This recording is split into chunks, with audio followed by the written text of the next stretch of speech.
YouTube, what is going on? It's your boy Shawn Conboy. You are tuned into another video. Today we're going to be going over GBP USD. Right now we are looking at the 5-minute time frame, and what you can see here is right here I have a 5-minute supply zone drawn up based off of this big push. The candle right before it, you got that little green. We're going to go from wick to wick, and that's what I'm basing that 5-minute supply off of.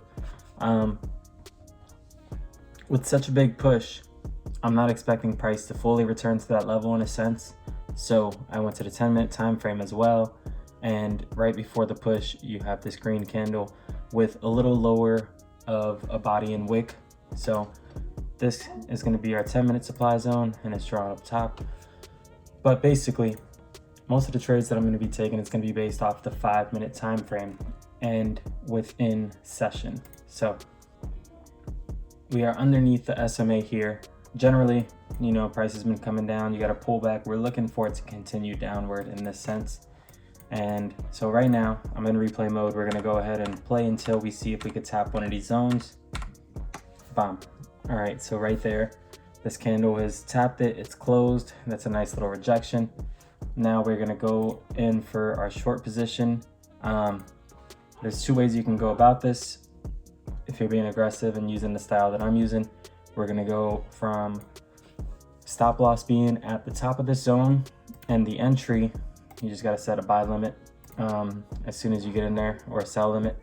Either way, you're going to be on a limit order, so it's tapped as soon as price reaches that point, and your take profit.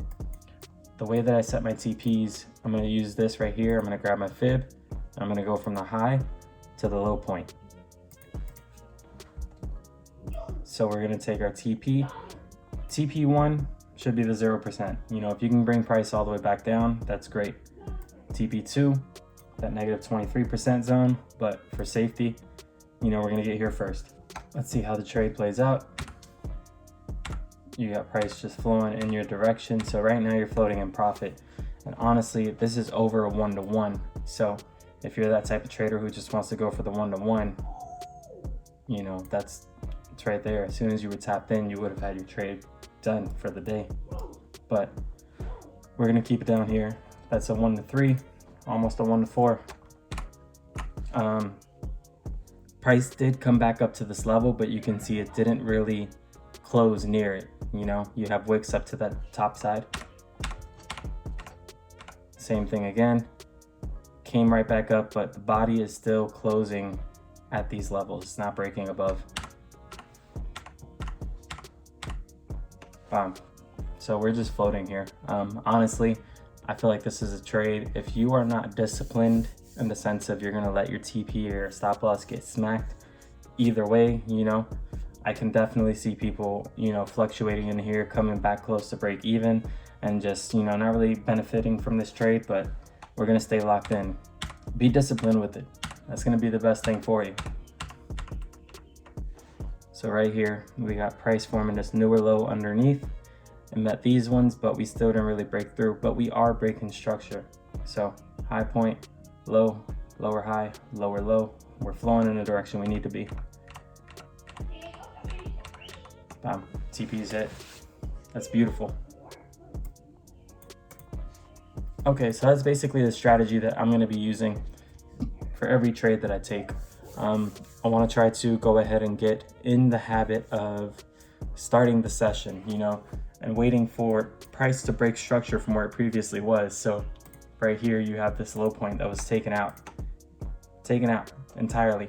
So right here, low point's gone. I'm looking for the retracement to get back in with the flow. If it doesn't happen, it doesn't happen. I won't take a trade. But this is just one of those scenarios where on the 5-minute time frame, if this 10 minute demand wasn't here, that may not have been a trade you ever would have taken. But with how aggressive a push that was, you know, I want to make sure that I'm utilizing multiple time frames there so I can get in. So that was it for this. It's basically just a little breakdown that I had on GBP USD, not AU. If you guys like what you saw, go ahead, hit the like button, subscribe, comment. I do have a Discord. The link will be down below. It's free. It is a free Discord where you can just be in the community of traders. You know, we bounce ideas off each other. We have different areas for different pairs. And really, that's just what I'm trying to find, you know, is a group of consistent traders who are doing things to move forward from where they are currently. If you are a trader just starting out, join the group. We can grow together. If you are someone who doesn't understand everything and needs a little clarity, we have members in the group who do understand and who are willing to help. So tap in. The link is down below. I will see you guys on the next one.